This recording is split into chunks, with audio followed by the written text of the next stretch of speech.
تفسیر صافی، تالیف مفسر محمد بن مرتضی المعروف ملا فیض کاشانی، ترجمہ و تلخیص مولانا سید تلمیذ حسنین رضوی، شائع کردہ ادارہ نشر دانش نیو جرسی امریکہ۔ سورہ عصر۔ سورہ عصر مکہ مکرمہ میں نازل ہوا اور اس سورے میں 3 آیتیں ہیں۔ بسم اللہ الرحمن الرحیم، اللہ کے نام سے جو بڑا مہربان نہایت مشفق ہے۔ ترجمہ، قسم ہے عصر کی، بے شک یقیناً تمام انسان خسارے میں ہیں سوائے ان لوگوں کے جو ایمان لائے اور اعمال صالح بجا لائے اور ایک دوسرے کو حق کی تلقین اور صبر کی تاکید کرتے رہے۔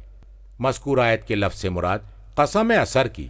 مذکور آیت کا ترجمہ ہے بے شک یقیناً تمام انسان خسارے میں ہیں۔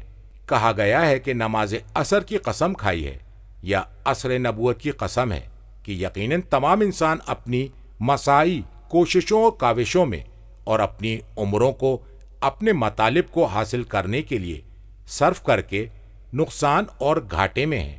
مذکور آیت کا ترجمہ ہے سوائے ان لوگوں کے جو ایمان لائے اور اعمال صالح بجا لائے، انہوں نے آخرت کو دنیا کے عوض خرید لیا ہے، لہذا وہ ابدی زندگی میں کامیاب ہو گئے ہیں اور انہوں نے سرمدی سعادت حاصل کر لی ہے۔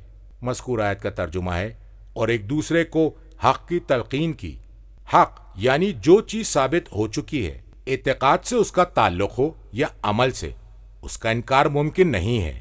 مذکور آیت کا ترجمہ ہے اور صبر کی تاکید کرتے رہے، انہوں نے گناہوں، اطاعتوں اور مصائب پر صبر کیا، اور یہ خاص کا عطف عام پر ہے۔ کتاب اکمال میں امام صادق علیہ السلام سے مروی ہے، فرمایا العصر سے مراد قائم علیہ السلام کا ظہور فرمانا ہے۔ مذکور آیت کا ترجمہ ہے یعنی ہمارے اعداء سراسر گھاٹے اور خسارے میں ہیں۔ مذکور آیت کا ترجمہ ہے مگر وہ لوگ جو ہماری واپسی رجت پر ایمان لائے اور برادران ایمانی کے ساتھ مواسات، مال دے کر ہمدردی کرنا کے ذریعے اعمال صالح بجا لائے۔ مذکور آیت کا ترجمہ ہے اور ایک دوسرے کو حق یعنی امامت کی تلقین کرتے رہے اور ایک دوسرے کو صبر یعنی اطرت کی تاکید کرتے رہے۔ تفسیر قمی میں امام صادق علیہ السلام سے منقول ہے، فرمایا کہ اللہ تعالیٰ نے اپنی مخلوقات میں سے منتخب افراد کو مستثنی کر دیا ہے اور فرمایا ان الانسان لفی خسر الا الذین آمنوا۔